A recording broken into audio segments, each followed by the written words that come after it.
In my reactor, so I'm back with chapter 32. By the time I returned to the free world, I was salivating with a drink. I wanted to believe her, I did, but life experience had not conditioned me to that instant of trust in those you love. More likely, lies and disappointments and the worst being true. Save it for the therapist. Until her innocence could be established, I had a more pressing concern. Oliver Lip, son of Everhart, unhinged henchman of Dr. Crowley, a live-wire meth head who managed to track my moments since I left him humiliated on that Hell's Kitchen sidewalk.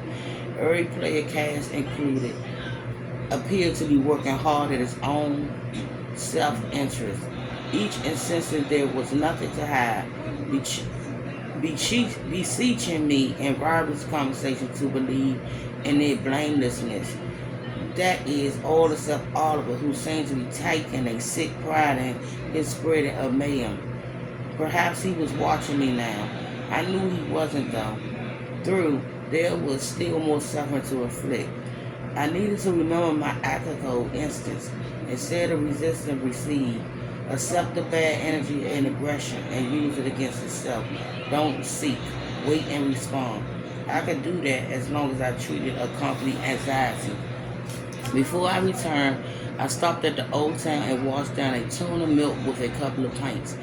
There was a Mets game on the TV mounted high in the corner. A blonde flamethrower known as Thorne was pitching. I couldn't remember his real name, but the moniker suited him. He looked like a Nordic god up there on the mound. I watched him strike out the side, then stared at myself in the mirror behind the bottle while the ball game went to commercial. Many drunken days and nights spent looking in that mirror. The Old Town never let me down. It felt better than home. Beneath the high tense ceilings, the bartenders were friendly and fast. They started to pull your pint before coming over. At the straight black booth, the waitress operated the unsmiling efficiency. It was a place you could picture Walt Whitman sauntering into a century and a half ago. A good-looking boy on his arm, a folded letter from Emerson in his pocket. The walls were lined with framed bush covering, memorializing the writers who drank there. When I got up to pitch, I revealed in a giant proclaim a masterpiece of the laboratory arts. The city was a falling mass of bad taste and dumb wealth. Excuse me. But as long as the Old Town stayed open, all was not lost. I came out the men's room and felt almost optimistic. My back and ass were covered with webs, courtesy of Yuli. My partner was locked away in Rikers, and I was being hunted by a dangerous addict with ties to power I couldn't comprehend. But I was feeling sick enough to be totally confident. I dealt with worse, or perhaps not. But I'd gone deep enough to know there is no bottom, there is no worse. All one could do was rise or fall with the tides of evil. I climbed back on my bar stool and raised my arm for the bartender. The game was back on. Now the Vikings was at the bat. Sonnegar, that was his name. My phone buzzed as he took a ball low and away. Detective Miller, about downtown. Hello, Lee, I said. Lovely to hear from you. Where are you, Doug? Having a drink at the Old Town. Care to join me? Stay there. You coming? Yes. You are not to leave, as I understood. I didn't intend to, but now you're making me wonder what's going on, Leah. Stay where you are, Duck. I'm serious. She hung up before I could tell her I didn't appreciate the tone. I watched Thor stroke a single through the gap. I swallowed the impulse to get the hell out of her. Here. Her manner did not promise positive news for coming. But where should I go? Home? Let whatever was coming find me. Receive, accept, react. Detective Liam arrived 10 minutes later, flanked by a pair of beefy officers in uniform. Both had hands on their weapons, not a smile among the three. The other patrons stiffened over their drinks. When Detective Miller addressed me, I felt a palpable exhale from my fellow drinker. It wasn't them they were after. I raised my big blunder down and turned to face her. There she is, I said. What can I get you?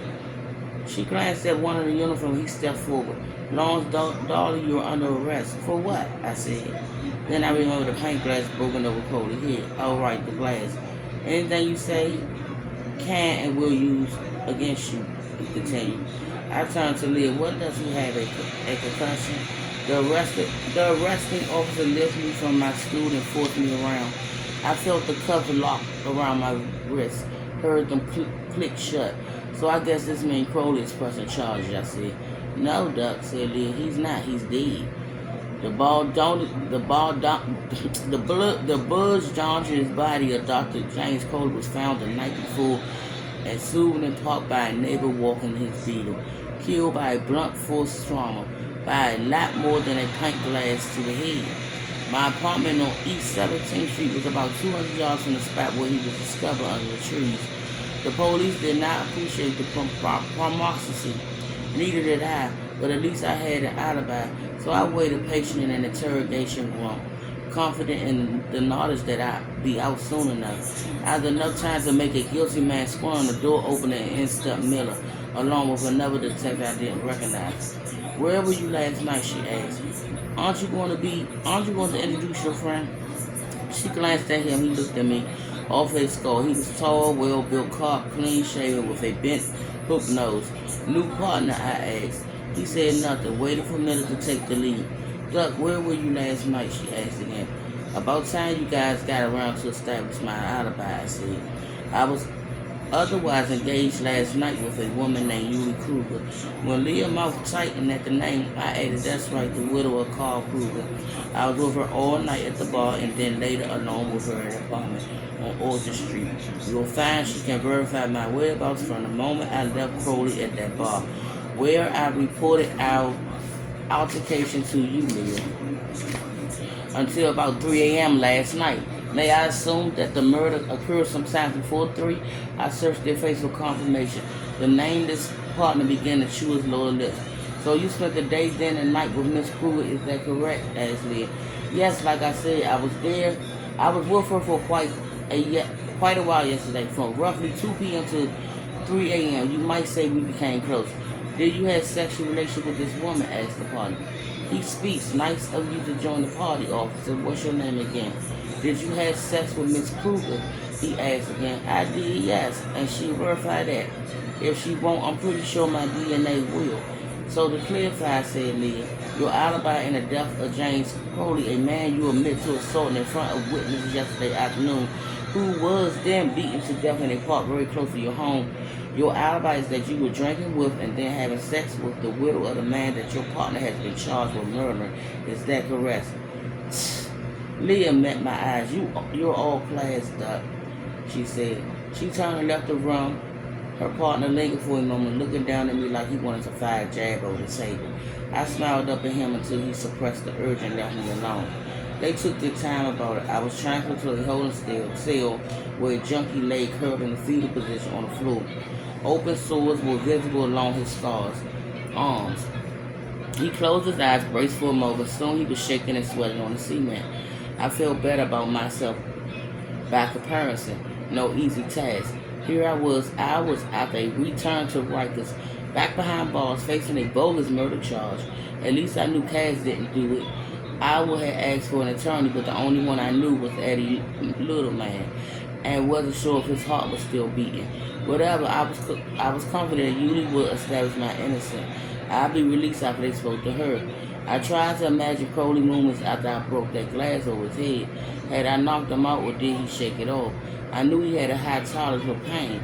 Was he killed in Southern Park or dumped thereafter? Within shouting distance of my front door, that wasn't an accident. What happened in the intervening hours? Did he go to the hospital for stitches, a possible concussion? Did he file a police report? I could picture our spooked Ginger waiting reading the whole encounter. It was a tense conversation. I was afraid to go near them and dropped off their drinks. The older guy, he stayed pretty calm, but the other one, he was drinking heavily and sweating and really angry. Then when he got up, he grabbed his glass and smashed it over the other guy's head. My manager and I went outside after him, but he jumped in the cab and sped off. And what did the good doctor do next after he washed the blood from his hair and treated his head wounds? Crowley didn't strike me as the fictional channel story. He had too much to hide himself. he will be less likely to file a report and press charges and more likely to seek out Oliver. Where was that sneering Aaron? Hours passed before I was summoned back to the interrogation room. Detective Miller and Detective No Name joined me a minute later.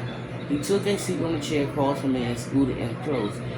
Leah lingered a few strides behind his shoulder. They say every good lie must have a grain of truth, he said. You ever hear that one, darling? I smiled back without a nod or a shake of the head. It's true. You have to start with some truth, then you just shave it and convince yourself that this alter version is actually memory. It's how so many guilty folks pass lie detectors. It's just a matter of convincing yourself of a new reality. I kept smiling, offering nothing. Tried to slow the altercation of my heart rate. So here's the deal, he said. We followed up on your alibi. We spoke to Julie Kruger and we confirmed that you were almost honest with us, but not entirely, my friend, and that is where we have a problem. I looked over his head and made my eye contact with Leah. Is this clown going to get to the point? She stepped forward, pressed the tips of 10 fingers on the table, and leaned in. Julie Kruger said you arrived at her bar yesterday around 2 p.m., soon after you assaulted Crowley. As I told you, Miss Kruger stated that you drank through the afternoon. She said that the bar emptied of other patrons around 4:30 p.m. At what point the two of you began talking? She joined you for a drink and the conversation became infused with sexual tension. Infused, was that the Julie word? I asked. Like I said, infused, good word. Ms. Kruger confirmed that you did indeed have sexual relations in her bar bathroom soon after. When you emerged from the counter, she reported that the bar began to fill again, and that you returned to your seat and continued to drink. All true, I said. But then we have a problem, said her partner. The rest of your story is bullshit. Ms. Kruger further reports that she chose to close the bar early last night around 10 p.m. after empty, leaving you as her only customer. At this point, you have to be very intoxicated. Can we establish that you have been drinking for probably 9 hours straight? Leah asked. No. I said no. I also had a half dozen drinks at the wheel taper earlier, waiting for Crowley, and then while we talked. Okay, 11 hours then. You have been drinking for 11 consecutive hours at this point. Give or take. Detective No Name snorted with disgust. I guess a night out for him was 2 or 3 Michelob's Ultras after a good sweaty workout with other sweaty men. So you left Miss Kruger as she closed the bar, is that correct? Asked Leah. Yes. And outside she mentioned you had an altercation with some gentleman while she locked the door. A couple of cokeheads that wanted to keep drinking. I said some rude hipsters, we had words, that was it. And then you left. Yes, with Julie. We went to Cass Apartments, Dungeons, a few blocks away on Opus. I don't think so, said No Name. I don't care what you think. What did Julie say? The detective changed the look. Leah blinked, gave a nod, let him deliver the blow. He turned with a crooked smile and said, that's it, and in the night, in an alibi. Julie Kruger reports that she said goodbye to you then. She said that you were drunk and belligerent, and she advised you to sleep it off. She returned to her apartment on Henry Street while you walked off in the other direction, uptown. I'm sure we could find the gentleman you confronted to confirm the altercation. Julie said that you're regulars. She didn't mention us going to Cass Place on August. No, Duck said Liz. She said you went home. James Cooley was killed approximately 2 hours later around midnight, said her partner. Do you have an alibi for those hours after you left Julie Kruger? I told you, and she told us otherwise. I don't know why she would say that, but you can check the place at August. We were together. We were there together. There has to be evidence of that. But even as I said it, I was picturing the spotless decor of Cass Dungeon. It was wiped clean after every use. Julie saw me out, said she was going to clean up after us. She wouldn't have left so much as a thumbprint. I remember the wiping she given me. The marks that must still be covering my back. I stood and turned to check it out, I said. Pull up my shirt and take a look. Julie whipped me last night. You'll see the marks, just look. Liz stepped around the table and raised my shirt, then dropped it, and shook her head at the apartment. There's nothing there, she said. It looks clean. What the fuck? It still stains. You telling me you can't see any marks?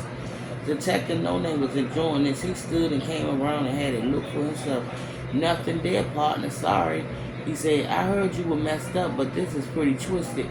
Your partner, Cassandra Campbell, kills Carl Kruger. You screw his widow, and then you go off and kill the Crowley. And your alibi is that the widow was whipping you in your partner's dungeons at the time of the death.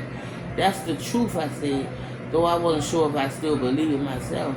We have another problem, Duck, said Leah. I knew before she could get the words out. I remember Yuli's face, her averted eyes when I said his name, the way she shushed me and took control when I crawled further. Oliver, I said, he's her son. Miller nodded. He confirmed that his mother was home last night, soon after 10 p.m. I'll be back with chapter 33.